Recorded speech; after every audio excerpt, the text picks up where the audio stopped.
जो चैप्टर पढ़ाने जा रहे हैं वो काफी इंपॉर्टेंट और वो अलजेब्रा का पार्ट है और वो चैप्टर का नाम है मैट्रिक्स प्लस डिटरमिनेंट। वो टोटल लगभग 13 मार्क्स का है।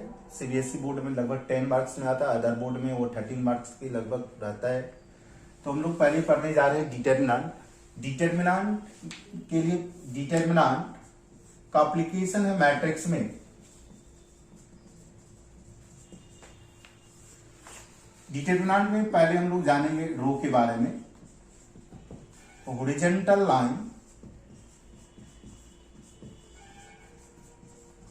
Line is called row. it is denoted by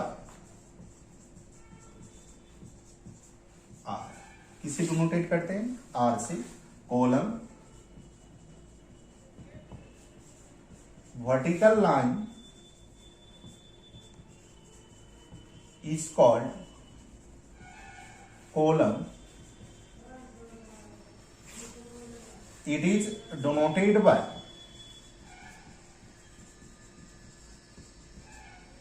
C।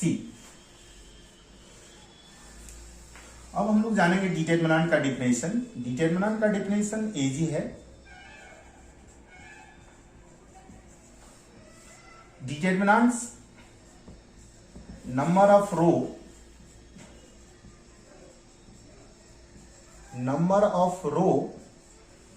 is equal to number of column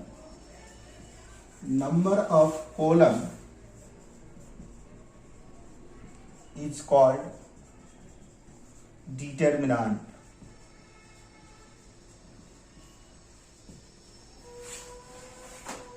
it is denoted by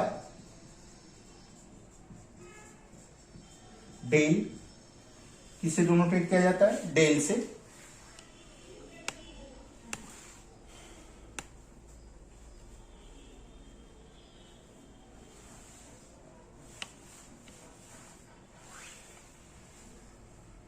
इसका कॉपी कर लोगे।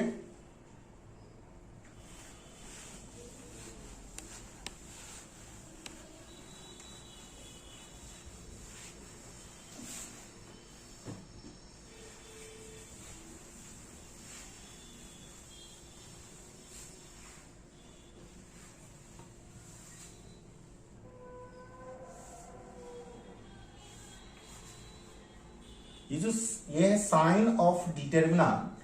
Sign of determinant. अब हम लोग समझेंगे डिटरमिनेंट। नंबर ऑफ रो और number of column is equal to number of column is called determinant. तो ये साइन ऑफ डिटरमिनेंट है। जैसे A11, A12, A21 और A22। A11 शो कर रहा है first row, first column. Row number ये है फर्स्ट, रो नंबर ये है सेकेंड। इसको रो बोला जाता है।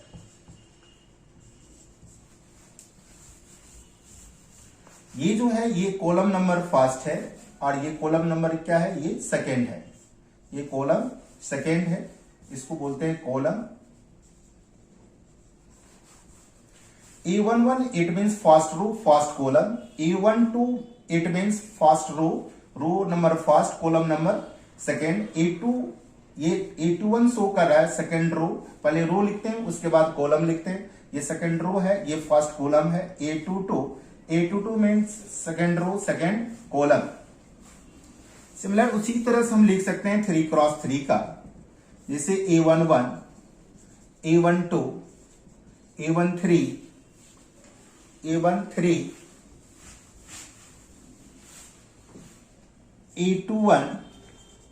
A22, A23, A31, A32 और A33। ये भी है रो नंबर फर्स्ट है, रो नंबर सेकेंड है, रो नंबर थर्ड है, कॉलम नंबर फर्स्ट है, कॉलम नंबर सेकेंड है और कॉलम नंबर थर्ड है। ये शो कर रहा है A11 first row, first column, A12 first row, second column, A13 first row, third column, A21 show कर रहा है second row first column, A22 means for second row second column, A23 it means second row third column. उसी तरह से A31, A32, A33 जितना row है उतना ही column है। रो की संख्या है फर्स्ट रो, हॉरिजॉन्टल लाइन कहलाता है रो, वर्टिकल लाइन कहलाता है कॉलम। तो रो की संख्या है 1 2 3, कॉलम भी है 1 2 3। तो number of row equal to number of column है, that is the determinant. Number of row की संख्या first row second row second first column second column, जितना रो है उतना ही क्या है कॉलम है। तो ये क्या है डिटर्मिनेंट है। अब हम लोग देखेंगे ऑपरेशन करेंगे डिटर्मिनेंट का।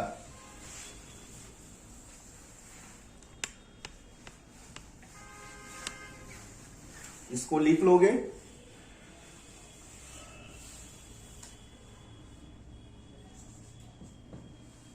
जैसे ये A11 और A12 है और A21 और A22 है।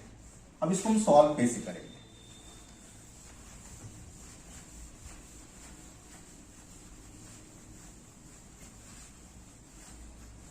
इसको हम सॉल्व करेंगे, इसका मल्टीप्लाई इसके साथ करेंगे, इसका मल्टीप्लाई ये डायगोनल, ये डायगोनल एलिमेंट्स है, इसको प्रिंसिपल डायगोनल भी बोला जाता है, इसको ज्योमेट्रिकल डायगोनल बोलते हैं।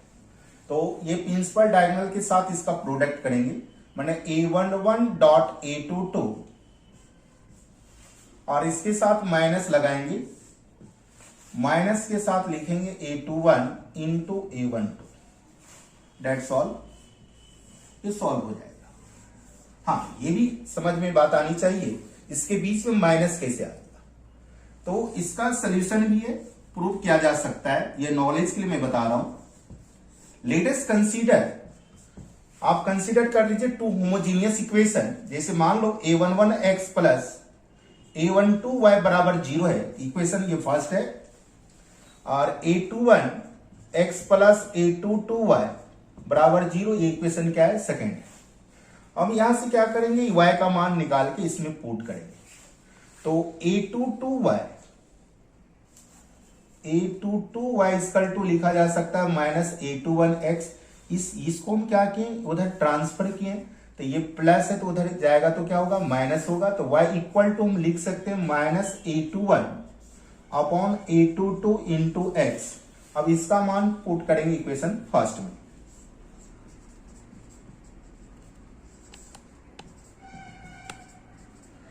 A21 upon A22x in equation first, equation first में हम पुट करेंगे।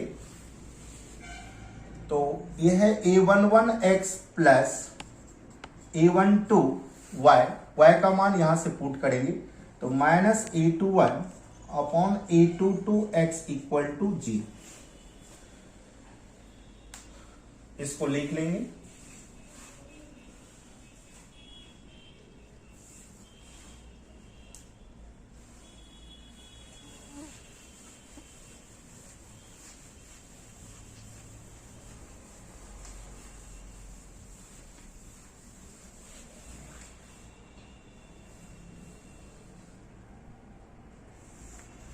यहां पे हम लोग एलसीएम लेंगे, एलसीएम लेंगे तो ये लिखा आएगा A22 और इसका मल्टीप्लाई A11 इंटू A22 के साथ होगा, A11 इंटू A22x, और ये प्लस इंटू माइनस तो माइनस A21 और इंटू A12x इक्वल टू 0।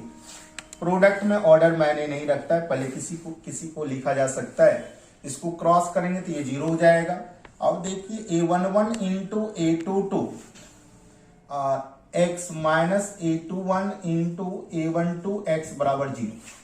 दोनों से कॉमन आ रहा है x, हम इसको ऐसे लिख सकते हैं A11 into A22 minus A21 into A12 और इंटू x इक्वल टू 0। अब इसको हम डिटर्मिनेंट में कैसे कन्वर्ट करेंगे ये समझना है। तो ये जो इक्वेशन हम लोग इससे पहले लिखे हैं, टू होमोजीनियस इक्वेशन, जैसे A11x और A12y, तो हम x का कोफिशिएंट को अरेंज करेंगे। जैसे A11 और यहाँ है a12, y का कोफिशिएंट a12, फिर x का कोफिशिएंट को अरेंज करेंगे a21 और इसका y का कोफिशिएंट है a22। अब देखिए इसका क्रॉस इसके साथ हो रहा है, इसको सॉल्व किए, डेट सॉल्व किए a11 इंटू a22, तो इसका मल्टीप्लाई इसके साथ होगा, ठीक है। और ये माइनस के साथ यहां से आ रहा है, इसलिए हम माइनस लिखते हैं। डायरेक्ट जो लिख रहे थे ये जस्ट इस इक्वेशन को सॉल्व करने के बाद आ रहा है माइनस, तो माइनस लिखेंगे और इसके साथ इसका मल्टीप्लाई करेंगे। जब इसका मल्टीप्लाई करेंगे तो इसको शॉर्ट में लिखा गया इस तरह से, बुक में तो काफी शॉर्ट रहता है, इसको समझा जा सकता है इस तरह से, ये इक्वेशन से आता है। तो इसको हम लिख सकते हैं, ये है तो ये है और ये है तो इसको भी लिख सकते हैं शॉर्ट में। इसलिए डिटरमिनेंट में इसका क्रॉस इसके साथ होता है, माइनस के साथ इसका क्रॉस इसके साथ होता है। फॉर एग्जाम्पल, जैसे मान लीजिए यहाँ 5 है, यहाँ 4 है, यहाँ 7 है, यहाँ पे और 10 है, तो इसको हम सॉल्व कर सकते हैं। 5 into 10 with negative sign 7 into 4 और इसको सॉल्व कर लें। यह आएगा 50 में से 28 को माइनस करना है, तो ये कितना बचेगा 22, ये आंसर आ जाएगा। फॉर एग्जाम्पल, जैसे मान लीजिए यहां लिख लिए साइन थीटा और ये कॉस थीटा है, यहाँ माइनस कॉस थीटा है और यहाँ पे साइन थीटा है, तो इसको हम सॉल्व कर सकते हैं, डायरेक्ट सॉल्व करेंगे। इसका मल्टीप्लाई इसके साथ sine theta into sine theta minus, और इसको लिखेंगे cos theta with negative sign into cos theta. तो sine theta into sine theta, ये लिखाएगा sine square theta, minus minus plus, इसको लिखेंगे cos square theta equal to 1। और हम लोग इस पे क्वेश्चन देखेंगे, सॉल्व करेंगे।